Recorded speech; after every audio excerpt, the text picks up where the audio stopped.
Hello, and welcome to Wean Off the Palate. I am your Ween. Today, we're covering Bridgerton, Season 1, Episode 8, After the Rain. Yes, at last, the final episode of Bridgerton, as the replacements might say. Can't hardly wait. We open to some of that classic Lady Whistledown bullshit. Things about marriage, and you never know what will happen, and maybe it'll be true love, and Daphne and the Duke of Hotness are getting painted by the artist friend, Binkerton's artist friend, the guy with the open marriage. And they're not comfortable together, and they're unhappy together, and they still hate each other, but they're still in love because that's the way their marriage is. It's a whole thing. We all know. We all remember what a whole thing it is. And they're arguing. The Duke of Hotness is thinking about leaving London that very night to begin his life separated from Daphne. And Daphne's like, Duke of Hotness, you can't. You have to wait till the end of the season, and it'll embarrass us, and we have to make this work for just a little bit longer. Then the painter wants them to be less awkward together, so he makes them touch, and you see also they're still in love, even though they hate each other. So, anyway, Daphne and the Duke of Hotness's relationship is just getting more and more messed up. That's marriage, I guess. Yes, we're doing a close-up portrait again today. There weren't actually really any particularly striking scenes in this episode, visually speaking. So I'm going to try and capture a character whom we haven't depicted in great detail yet. Back at Castle Bridgerton, or whatever their house is named, Eloise is interviewing Binkerton about his relationship with the dressmaker lady, whom Eloise still believes to be Lady Whistledown.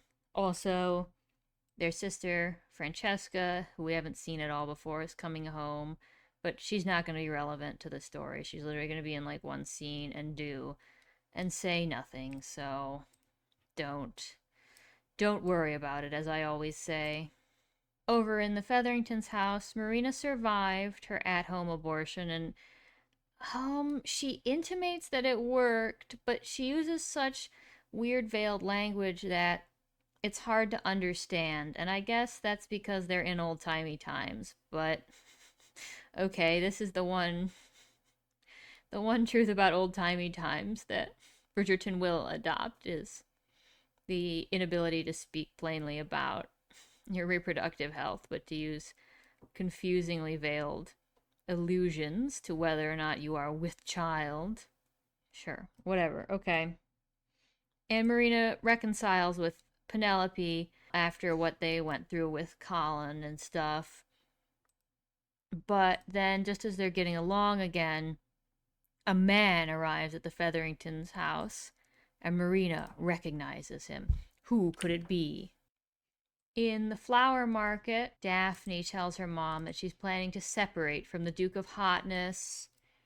And her mom says that she shouldn't, and that, you have to work hard at marriage, and it's a struggle, but it's worth doing.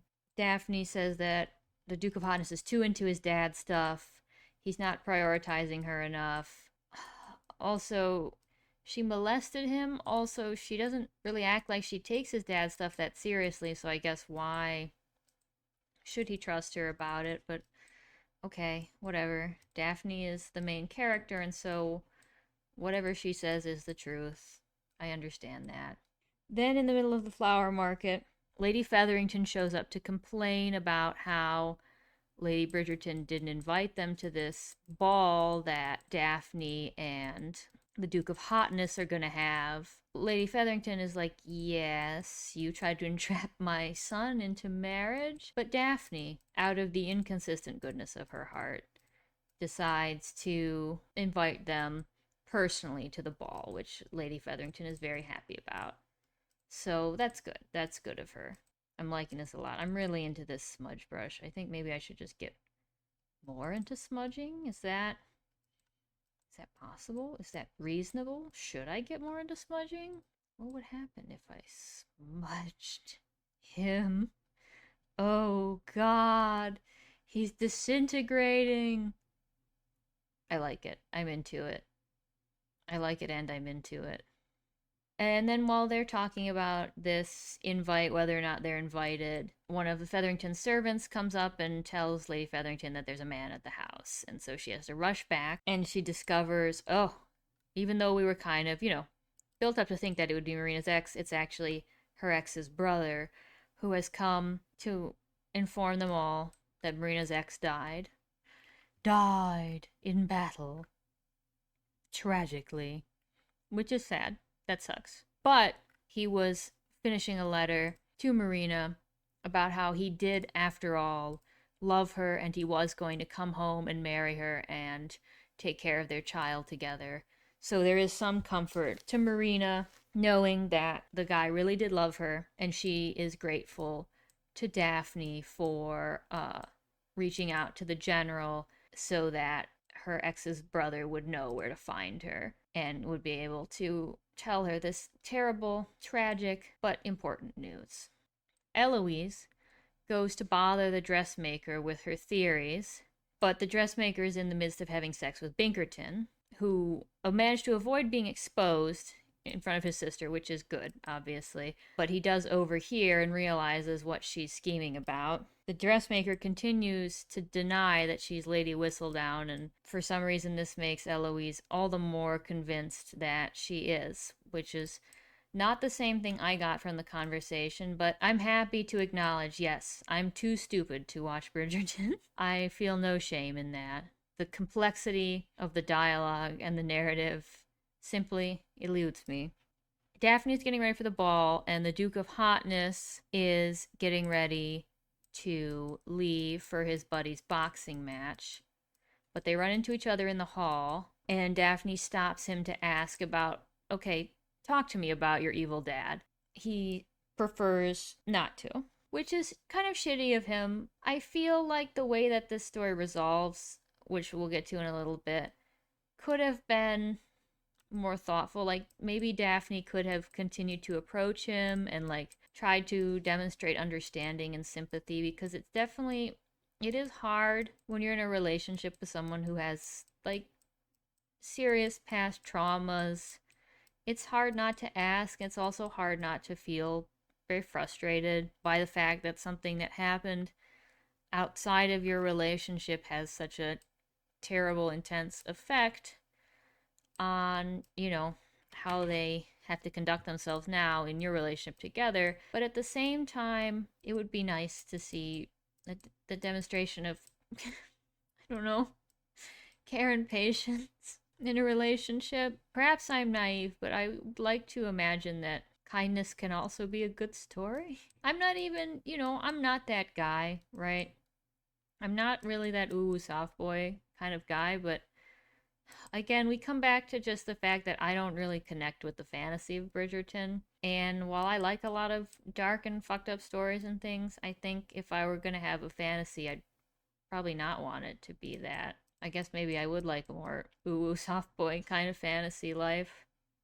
And the boxing match, boxer guy whose name is Will, I finally remembered it this time, and his wife are talking about their future plans. He's really thinking seriously about throwing the fight to get Lord Featherington's money. And meanwhile, Sir Lord Featherington is involved in some shady business. He needs the money for the bet, and he talks to some shady underworld types about his intentions. He puts the Featherington estate on the line. The Bridgerton brothers arrive at the boxing match. Forgot they were boxing fans, but sure, why not? I guess they have been to some matches before, maybe back in the Prince Nephew days. And while there, Anthony sees the beautiful opera singer that he's so in love with, and he is staring at her like a huge creep, but for some reason, she finds this sexy, and so they go and have sexual relations under the stage in a kind of a nasty-ish way. The Duke of Hotness arrives. He tries to hype his boxer buddy up, but his boxer buddy is still, and wrapped up in his thoughts about, am I going to throw this match or not? And so he kind of brushes the Duke of Hotness off. Back at the Featherington estate, Penis and Slender Man are sad about having to wear old dresses for the ball that they now get to go to. since they can't afford to buy new ones. And then Marina's ex's brother arrives and he offers to marry her in recompense for the death of his brother and the fact that his brother impregnated her before marriage, which are big no-nos in this society. And it's like a pretty legit offer, honestly. But of course, Marina's whole character, motivation, and behaviors have now changed yet again because we got to a different part in the story. And so now she's like, no, I shan't marry him. I don't need to. I'm not pregnant anymore. It's fine, which causes Lady Featherington to straight up flip her wig. And honestly, it kind of caused me to straight up flip my wig because, oh my god, this was the plot for so many episodes and Marina was into it and she was gonna mislead Colin into it. But now that she allegedly aborted, but we can't really specify, and also we all know the baby isn't really dead, because if Bridgerton had the balls to have a character successfully go through with an abortion, I straight up eat my shoe like Werner fucking Herzog.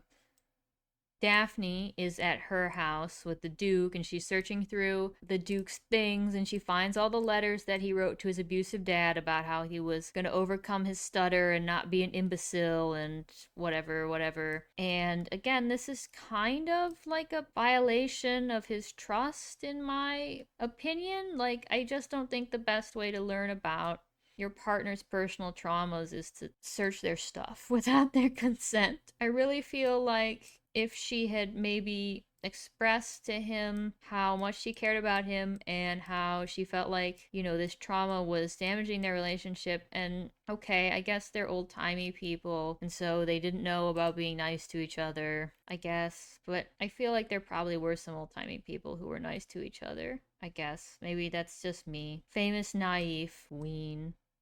I think this is going to be a really fitting conclusion to the series, because I think this is actually, once I get all the deets in there, this is actually going to be one of my great pieces. I know you don't think it now, but I think it is going to. I have faith in myself, and that's the most important thing. Meanwhile, at the boxing match, it looks like the Duke of Hotness's friend is winning, and he's winning really well, and Lord Featherington is worried about it, blah, blah, blah. But then boxer guy thinks about it and he's like, no, I gotta throw this. I gotta throw this. And so he does, in fact, throw it. He takes a bunch of hits and he collapses onto the mat. People are quite shocked. And Lord Featherington is delighted. Then, returning again to Daphne's house, Lady Danbury shows up to talk to Daphne about prep for the ball.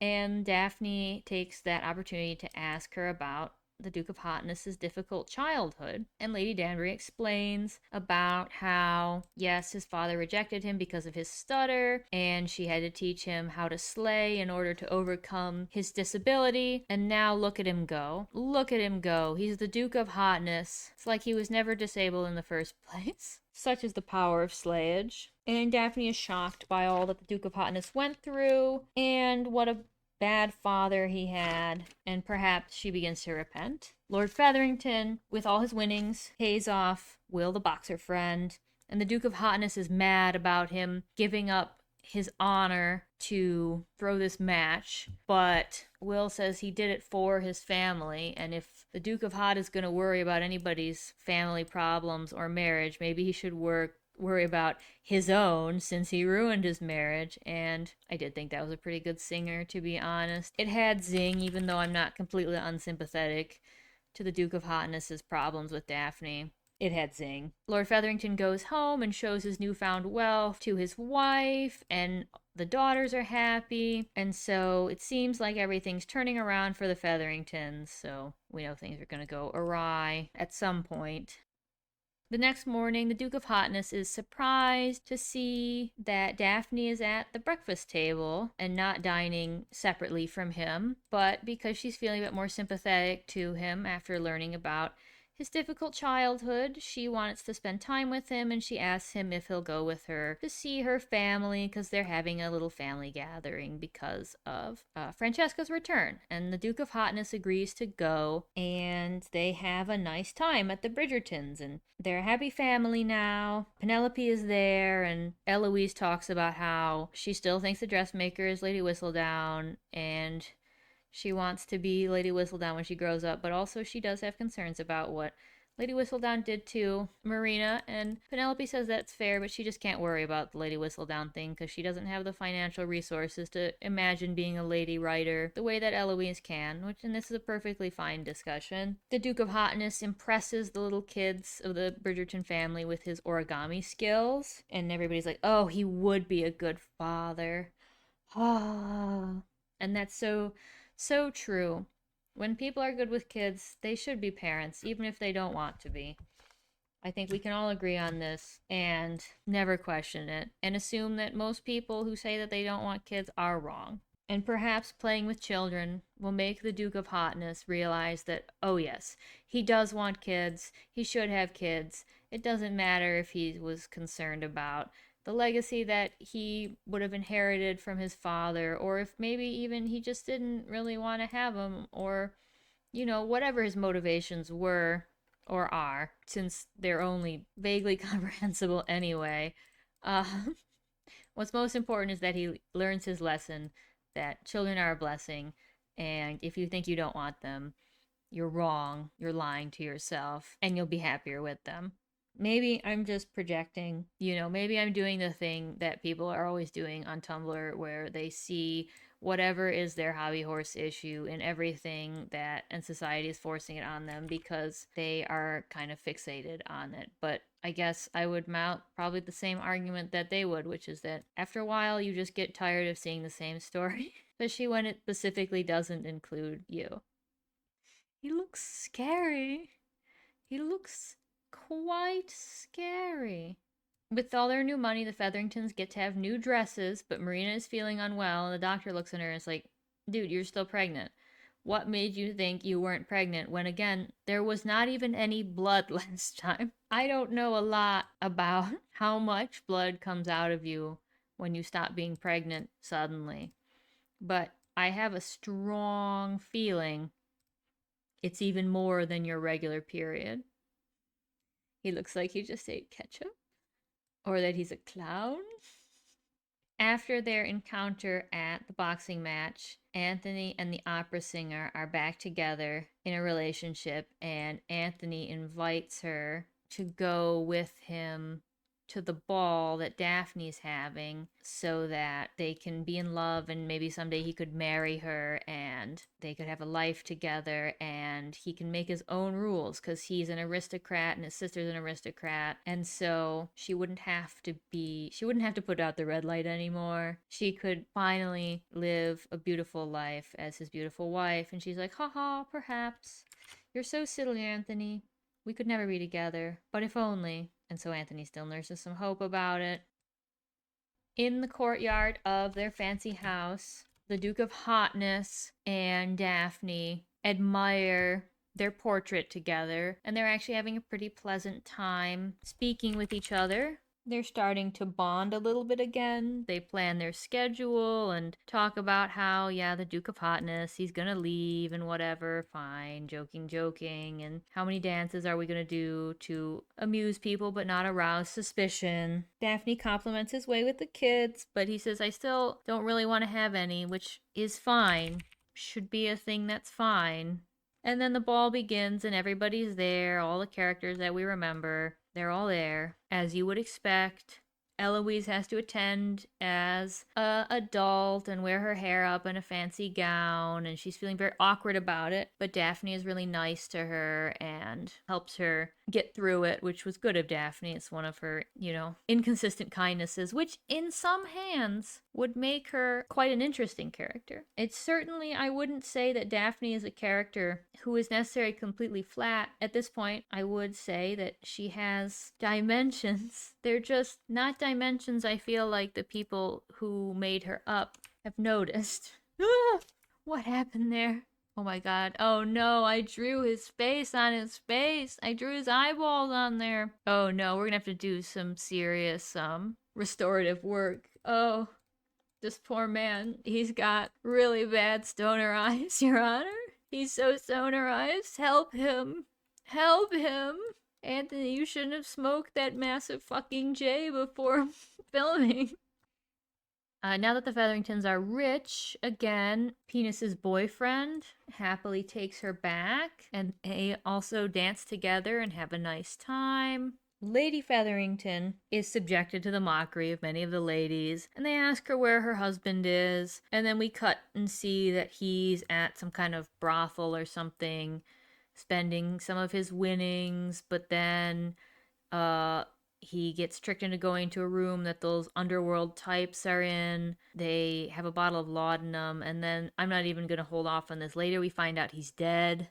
And so, like, they forced him to kill himself, maybe because he won his exorbitant bet, which they didn't expect him to do. But it's not well exposited. For a show that is so stuffed to the brim with exposition, this is not really naturally relayed to us, or indeed relayed to us in like a super compelling manner. Back at the party, he's so stoned. He's been smoking the marijuana doobie, Your Honor. It's supposed to be a tear, but it looks like a massive sperm.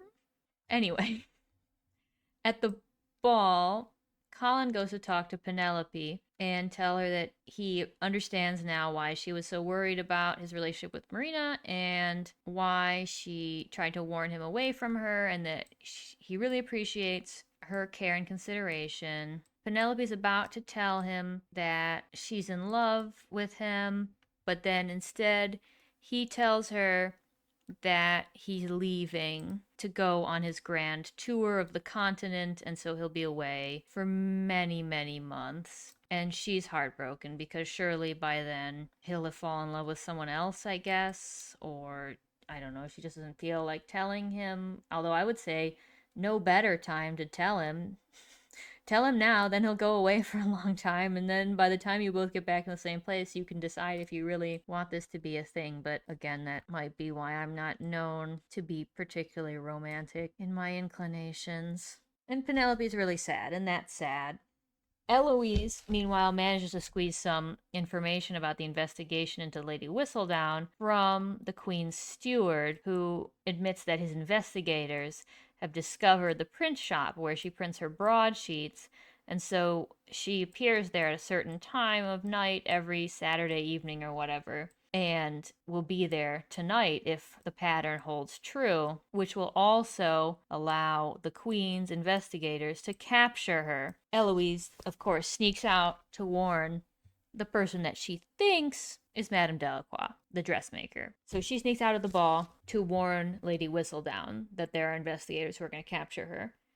Anthony also sneaks out to see the opera singer, and there he discovers her with another client, even though he was like, "We're in love and you should marry me." And the opera singer wisely explains that she knows she can't rely on him and that he should move on because she likes her life the way it is. When she thinks about it, she doesn't actually want to marry him and become his wife. She enjoys her independence and hanging out the Red Lantern.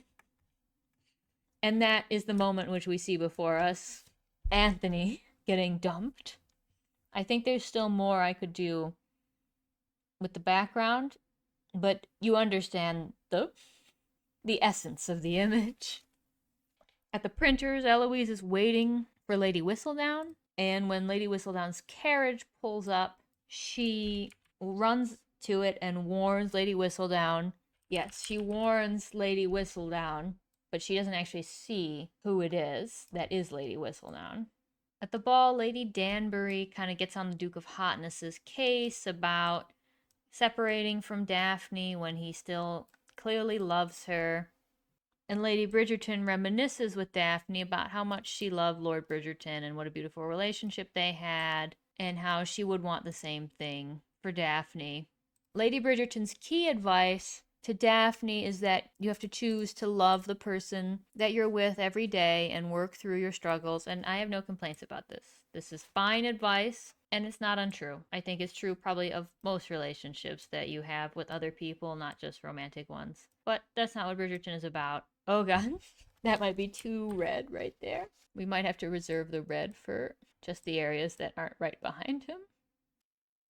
Then the Duke of Hotness and Daphne have their big dance together, but it starts to rain, and The rain, however, it moves Daphne and excites her, and so Lady Danbury sends everybody home, realizing this is an opportunity for Daphne and the Duke of Hotness to reconcile. Oh, I kind of just want the red, I think.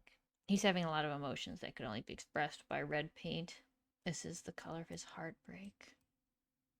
There's a lot going on here, and there's a lot going on in my mind. These two things are not always well connected. Once everyone leaves, the Duke of Hotness is apologizing to Daphne for the rain because it's ruined her party. But she says no, she actually is really enjoying it and that she really loves him and cares about him and wants to stay in a relationship with him. And so at last, they reconcile. Meanwhile, when the Featheringtons get home, they learn that their father died and all his money is gone. So that's what you get for getting mixed up in the underworld, kids. And in the morning, the Duke of Hotness comes in and he's in a wet shirt for some reason, even though it's daytime now and he would have dried off from the rain. Whatever. He comes in hotly, as the Duke of Hotness would want, and tells Daphne that he loves her and he wants to be a good husband, but he just doesn't know how. And she says she will help him and support him. And then they do sexo and he nuts in her by choice, because that's the sign of a good husband, is that he will change his most deeply held beliefs to satisfy you. And I mean, I guess sometimes it is. I guess conditionally it can be, but I guess also conditionally it can't be. I guess hopefully nobody's taking their life lessons from Bridgerton. Colin leaves town. Penelope is really sad because both Colin is leaving and also her dad died. And those are two things that are sad. No disagreement there. Luckily for Penelope, she does at least have the support of Eloise, who is trying to be a good friend, which is good. Lady Featherington is also sad about her dead husband. Marina asks how Lady Featherington lived all these years without love in a relationship. And Lady Featherington says that when you're married for a long time, you find things to love, and the good things you do together, like your children and your life, become important enough that you do care about each other. Pretty reasonable. And that's important advice for Marina because she has decided, yes, since she's still pregnant, she will go get married to her ex's brother. So she gets in the carriage with him and rides off. Outside of the Bridgerton house, everybody says goodbye to Colin, who's leaving on a horse, even though he's going on his grand European tour. So I guess he's just going to buy his clothes when he gets there. Maybe they're shipping them after him. Doesn't really matter, it's just weird. Daphne asks Anthony about why he snuck out of the ball, and the Duke of Hotness announces that he and Daphne are going to stay in London instead of going back to their estate or separating. Anthony announces he's soon going to find a wife because he's decided to forget love. He doesn't need it. Eloise and Binkerton have a little chat, and Binkerton manages to mention that he was out all night with the dressmaker, so she can't be Lady Whistledown, and that sends Eloise reeling because if the dressmaker isn't Lady Whistledown, then who is? And then we flash back to see who was in the carriage. Oh my god, Lady Whistledown was Penelope all along. I feel like I kind of knew this, but I don't blame the show. I feel like I probably read it online when the show was actually on.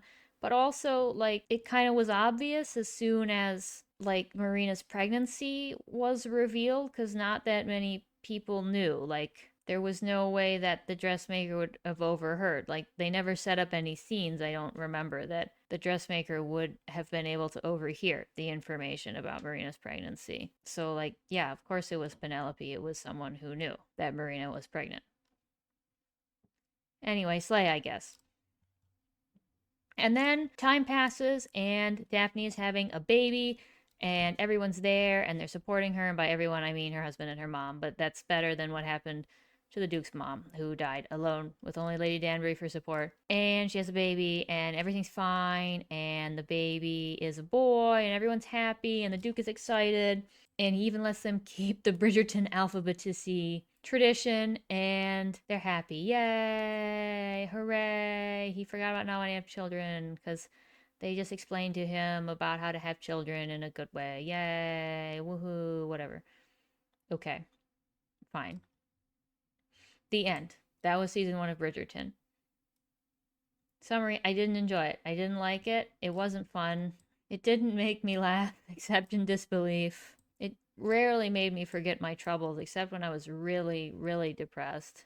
And it reminded me of something important. So I guess there was value because it reminded me of something important. And what it reminded me is that good stories usually have themes and ideas. And Bridgerton didn't really, like, its theme was just like getting married. That's crazy. Most of the storylines didn't have that theme clearly at the forefront or didn't coalesce into having that theme until this final episode. And that brings me to my second point, which is that it just would have been better as a movie. Like, this final episode wasn't too bad. The beginning of the show wasn't terrible. Like, there were scenes that were entertaining at times, but there were too many plots that barely went anywhere. There was not 8 hours of things to say. There was 2 hours at best. And they would have been 2 solidly entertaining hours.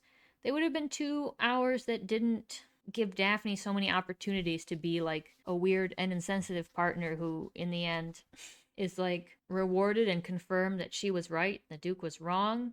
They could have both had like one piece of this arc where they made a mistake and then apologized to each other, and then we could have been like, yay, yeah, they both made mistakes and then they both came to a realization their relationship was stronger and they lived happily ever after.